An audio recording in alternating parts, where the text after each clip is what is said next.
Welcome to another Zwift race analysis video.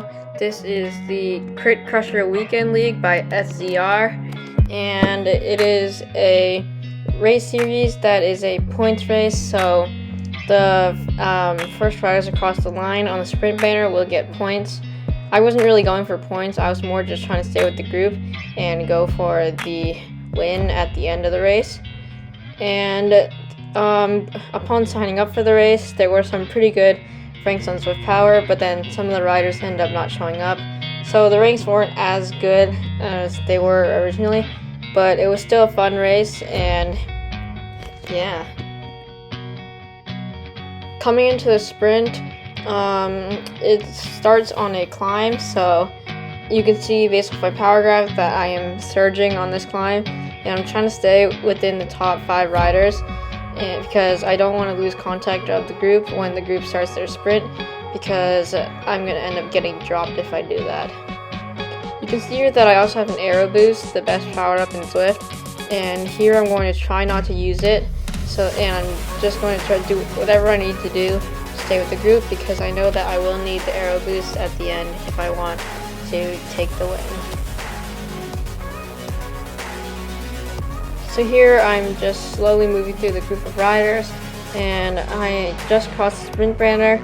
As soon as we crossed the sprint banner, the group started easing, and once I caught up to the group, I eased along with them. And you can see that there's some riders who are around 2 seconds behind.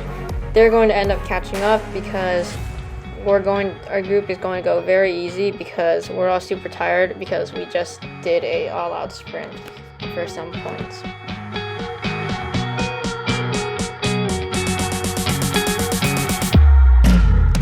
The group came back together pretty quick, and going into the finish, I believe we had a group of around 14 or 15 riders. And watch out for C. Breeden, because they are a rider who did an attack earlier on in the race, and they will do an attack later on in the race too. They also are not registered on Zwift Power, so they will not be included in the final result on Zwift Power.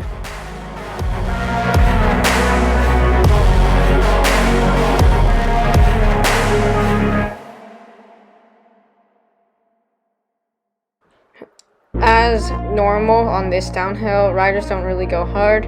Everyone's just recovering on this downhill, so I was chilling at around 1 watt per kig, and I was just dangling off the back, letting the group pull me. And you can see here on my power graph that I was in zone 1, except for the small attacks that were happening throughout the race. So this race was very mellow, and in the end I'm going to end with a pretty low watt average. Here I wasn't really paying attention, and the group started to pull ahead, and then I had to do a small surge to catch back up.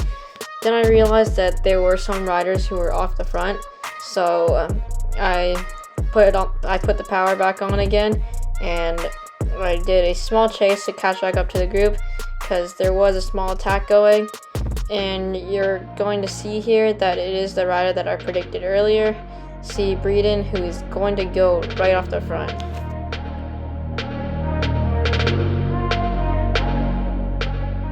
Here the group came back together, and there's 1.8 miles left. I feel that I'm in a pretty good position, but my legs are not that fresh today, because I've been feeling pretty fatigued recently, so I wasn't expecting anything amazing to happen in the finishing sprint, because my legs were already dead from previous days. You can also see that C. Breeden is getting a pretty big gap on us now. One rider from OTR, D. Manilow, is chasing a bit, but we end up all just easing off and letting the rider go off the front, because most of us know that he is likely not a legit rider and is not on Zwift Power, so it really won't matter in the finishing results. Right now, I was just trying to sit in the back of the group and conserve all the energy I could, because I knew that I would be needing that energy for the finishing sprint, because I was up against some pretty strong riders who have very strong 15 to 30 second powers.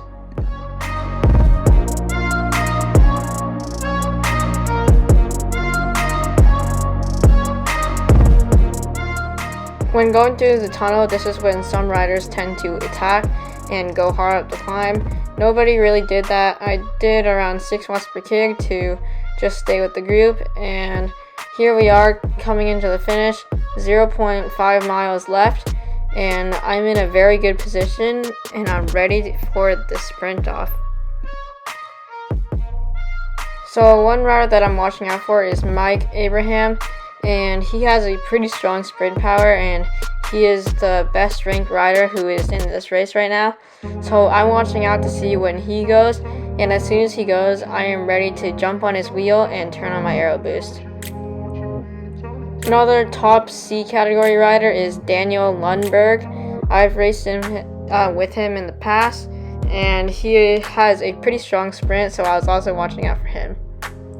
Right here, I was extremely cautious. I had my hand ready to turn on my power up because I saw that other riders were turning on power ups, and as soon as he went, I just launched my sprint. I hit 561 watts, but then I eased off thinking, oh, I should ease off because I'm going to be off the front pretty soon. That was not a good idea. Something that if I were to do the sprint again, I would have continued my sprint, and I likely would have taken 3rd place or 2nd place on the Zwift power results. That is pretty much where I messed up on this race. So other than that, I wouldn't really change anything about the race and how I did in the race. I definitely surprised myself with the 561 watt sprint. I was not expecting that, and I think I could have placed better if I had continued that sprint. I just like, as soon as I saw myself accelerate that quickly, I thought that I was going to fly right off the front, and in the end, it probably would have been better if I had flown off the front of the race, because that probably would have let me get 3rd or 2nd in the race. That's pretty much it for this video. Thanks for watching, and please leave a like and subscribe. I am getting very close to 200 subscribers, so stay tuned for more content and hit the like and subscribe button.